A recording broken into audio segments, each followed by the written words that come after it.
2003 में एक फिल्म आई थी कयामत। अजय देवगन की इस फिल्म में एक जेल हो जाती है जिसके नीचे सुरंगों का एक नेटवर्क होता है। अब अगर कोई ऊपर से उसे देखे तो वो एक नॉर्मल सी जगह लगती है, लेकिन जब बात जमीन के नीचे की आती है तो ये जेल सबसे खतरनाक बन जाती है, क्योंकि उन सुरंगों से आप कभी भी कहीं भी निकल सकते हो। अब सोचो, एक शहर के नीचे अगर इसी तरह की सुरंगें हों तो वो कितना खतरनाक हो सकता है, क्योंकि ये सैटेलाइट और रडार में भी नहीं आएंगी। कुछ ऐसा ही नेटवर्क बना रखा है हमास ने। और अगर आप इन सुरंगों के बारे में ये सोच रहे हैं कि वो मशाल लेकर चलने वाली सुरंगें हैं, तो मेरे दोस्त ये ऐसी हाईफाई सुरंगें हैं जहां पर ये लोग कई हफ्तों तक सारी फैसिलिटीज के साथ रह सकते हैं। ऊपर से इसमें कई सुरंगें ऐसी हैं जो सीधा इजराइल में निकलती हैं। हमास ने पूरे गाजा में ये नेटवर्क फैला रखा है। 40 किलोमीटर लंबी और 10 किलोमीटर चौड़ी गाजा पट्टी में करीब 20 लाख लोग रहते हैं। ऊपर से देखने पर यहाँ शहर की तरह घर, दुकान, स्कूल, अस्पताल, मस्जिद और ऑफिस दिखते हैं, लेकिन गाजा की जमीन के नीचे आतंक की एक अलग दुनिया भी है। हमास का दावा है कि उसने करीब 500 किलोमीटर लंबी सुरंगों का अंडरग्राउंड नेटवर्क बिछा रखा है, जिनके एक्सेस पॉइंट इमारतों, स्कूलों, मस्जिदों में होते हैं। मानो वो इन जगह से कभी भी सुरंग के अंदर घुसकर कहीं से भी बाहर निकल सकते हैं। माना जाता है कि इसमें से कई सुरंगें ऐसी हैं जो इजराइल तक जाती हैं, और माना तो ये भी जा रहा है कि 7 अक्टूबर को इजराइल पर किए गए हमले में हमास ने ऐसी ही किसी सुरंग का इस्तेमाल किया जो जमीन के नीचे नीचे इजराइल तक जाती हो। कुछ रिपोर्ट्स के मुताबिक किबुत्ज के पास एक सुरंग के एग्जिट का पता चलता है जहां दर्जनों इजरायली नागरिकों का कत्ल किया गया। इसलिए आज की इस वीडियो में मैं आपको गाजा की इन्हीं सुरंगों की कहानी दिखाने वाला हूं और बताऊंगा कि कैसे इन सुरंगों का इस्तेमाल होता है और क्यों इनकी वजह से गाजा में जमीनी हमले से हिचक रहा है इजराइल। गाजा में सुरंगों की शुरुआत 2001 की बात है। गाजा पट्टी पर इजराइल का कब्जा था। उसे भगाने के लिए फिलिस्तीन के एक्सट्रीमिस्ट ऑर्गेनाइजेशन ईडी चोटी का जोर लगा रहे थे, लेकिन इजराइल के एडवांस डिफेंस सिस्टम के सामने सब बेबस थे। अब ऐसे में इन लोगों ने उससे निपटने के लिए कुछ सुरंगें खोदना शुरू किया। वो इन सुरंगों में विस्फोटक भर देते और इजरायली बॉर्डर पोस्ट को उड़ाने की कोशिश करते, पर इसमें दिक्कत कई थी।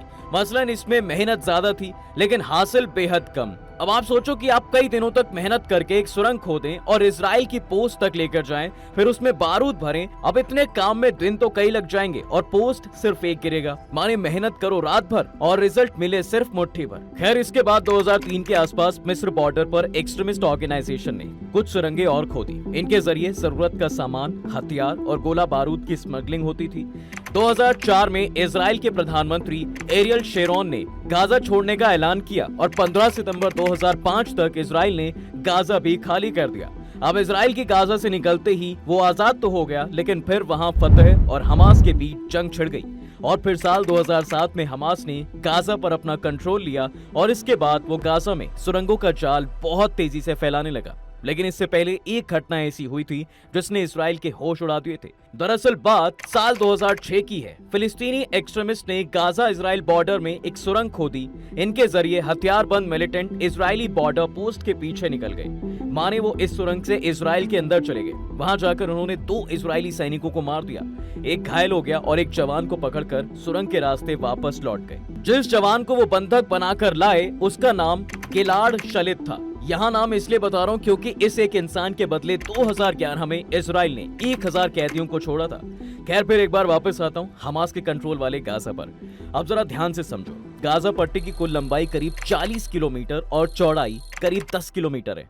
यानी गाजा का पूरा एरिया करीब 400 वर्ग किलोमीटर का है। हमास ने गाजा के नीचे सुरंगों का करीब 500 किलोमीटर लंबा नेटवर्क फैला रखा है, जिसके एक्सेस पॉइंट पूरे गाजा में फैले हुए हैं। लेकिन हमास ने ज्यादातर सुरंगें गाजा के घने जंगलों में बनाकर रखी हैं। कई बार इन सुरंगों के एक्सेस पॉइंट्स स्कूल, मस्जिद, अस्पताल और बाकी सिविलियन बिल्डिंग्स होती हैं। गाजा के अंदर ये सुरंगें जमीन से करीब 30 मीटर नीचे होती हैं और कई मौकों पर हमास ने इन सुरंगों को ऑपरेट करने के लिए यूनाइटेड नेशंस की फैसिलिटीज का भी इस्तेमाल किया है। पहली बार इसका पता 2014 में ऑपरेशन प्रोटेक्टिव एज के दौरान चला, जब UNRWA स्कूल से 3 बार हथियार पकड़े गए।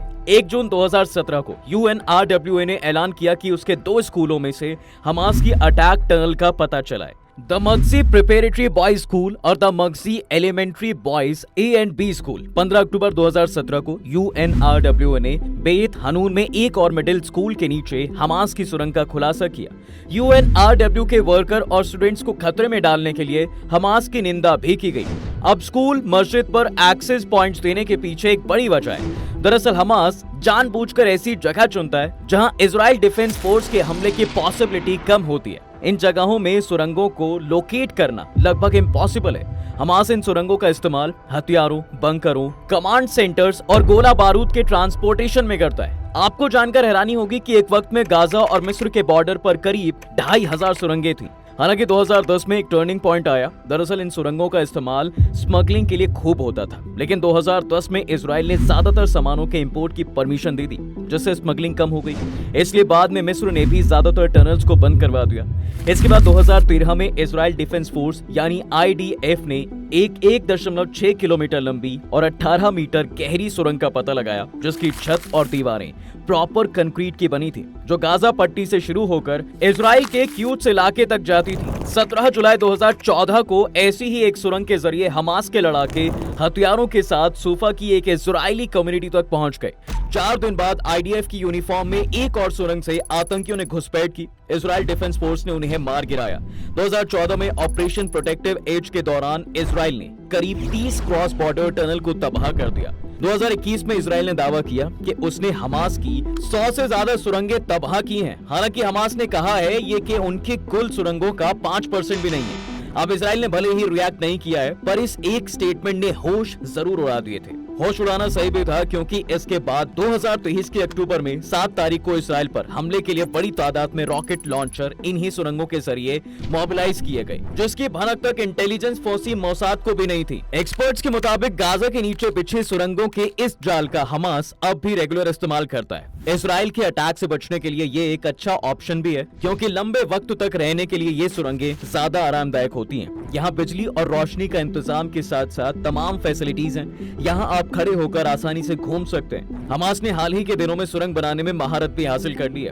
इजराइल डिफेंस फोर्स का दावा है साहब कि हमास ने जंग में बर्बाद हुए घरों का दोबारा बनाने के लिए भेजी गई फाइनेंशियल एड एंड लाखों टन सीमेंटों का इस्तेमाल भी इन्हीं सुरंगों को बनाने में कर दिया है। गाजा में सिविल प्रोजेक्ट्स के जरिए इजराइल काफी ज्यादा तादाद में कंस्ट्रक्शन मटेरियल ट्रांसफर करता है। इजराइल के मुताबिक हजारों ट्रक सीमेंट, लकड़ी, लोहा, जिनसे गाजा में घर, अस्पताल, स्कूल, लाइब्रेरी बन सकते थे, लेकिन हमास ने इनका इस्तेमाल अपनी आतंक की अंडरग्राउंड सिटी बनाने में किया है। हमास की एक टनल में 350 ट्रक बिल्डिंग सप्लाई लगती है। इतने मटेरियल से 86 घर, 7 मस्जिदें, 6 स्कूल और 19 मेडिकल क्लिनिक्स बनाए जा सकते हैं। हर सुरंग की कीमत $30 लाख यानी करीब 25 करोड़ होती है। 2014 में ऑपरेशन प्रोटेक्टिव एज के बाद हमास का सिविल अफेयर्स बजट लगातार कम हुआ है, लेकिन मिलिट्री बजट 15% से बढ़कर 55% कर दिया गया। एक एवरेज के मुताबिक हमास ने अपने टनल बिल्डिंग नेटवर्क में $15 करोड़ यानी करीब 1200 करोड़ रुपए से ज्यादा का इन्वेस्ट किया है। सुरंगों के लिए इजराइल का स्पेशल याहलोम यूनिट। देखिए 2014 के ऑपरेशन प्रोटेक्टिव एज से पहले हमास ने कई क्रॉस बॉर्डर टनल बना ली थी।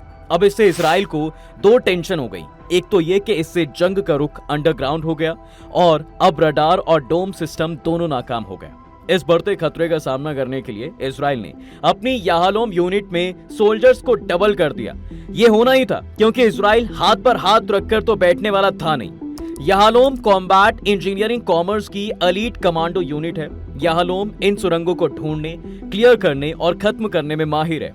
याहलोम यूनिट के कमांडर कर्नल यारोन के मुताबिक सुरंगों की जंग की सबसे बड़ी चुनौती यह है कि दुश्मन जमीन के ऊपर अपने कोई निशान नहीं छोड़ता। वो आईडीएफ के ऑफिसर को नुकसान पहुंचाने के लिए अपनी सुरंगों का फाउंडेशन तक गिरा देते हैं, और ये सेम टैक्टिक्स वियतनाम वॉर में भी इस्तेमाल की गई थी। आईडीएफ की ग्राउंड और air force time to time search और अटैक ऑपरेशन चलाती है, लेकिन ये सुरंगें सिविलियन स्ट्रक्चर या ओपन एरियाज में अच्छी तरह छुपी होती हैं। इसलिए किसी भी टनल का पता चलने पर उसे अच्छी तरह नापने और टेस्ट करने के बाद ही डिमोलिश किया जाता है। ऐसा इजराइल का कहना है। हालांकि एक खेमा यह भी कहता है कि इजराइल पूरे गाजा में बिना देखे सिर्फ शक पर ही मिसाइल दाग देता है, जिसमें बेकसूर लोग भी मारे जाते हैं। सुरंगों के जाल से क्यों डर रही है इजराइली? देखिए, अब आखिर में बात करते हैं इजराइल के उस डर की जिसकी वजह से अभी तक इजराइल ने गाजा पर अटैक नहीं किया है। सेना इजराइल का कहना है कि वो गाजा में जमीन के नीचे बिछी सुरंगों के जाल को निशाना बना रहा है। इजरायली सेना के स्पोक्स पर्सन के मुताबिक गाजा की ऊपरी परत पर आम लोग रहते हैं, वहीं जमीन के नीचे की परत का इस्तेमाल हमास करता है। हम उस दूसरी परत को निशाना बना रहे हैं जो गाजा में जमीन के नीचे है। हालांकि ये इतना आसान नहीं है। 2021 में हुए अटैक के दौरान गाजा शहर में 3 रिहायशी इमारतें इजरायली हमले में गिरी थी और वहां 42 लोगों की जान गई थी। तब इजरायली सेना ने कहा था कि उसके निशाने पर अंडरग्राउंड सुरंगें थी। इस पर कई सवाल उठे थे। सुरंगों के नेटवर्क की वजह से इजरायली सेना की टेक्नोलॉजी और इंटेलिजेंस नेटवर्क की मजबूती भी कम हो जाएगी।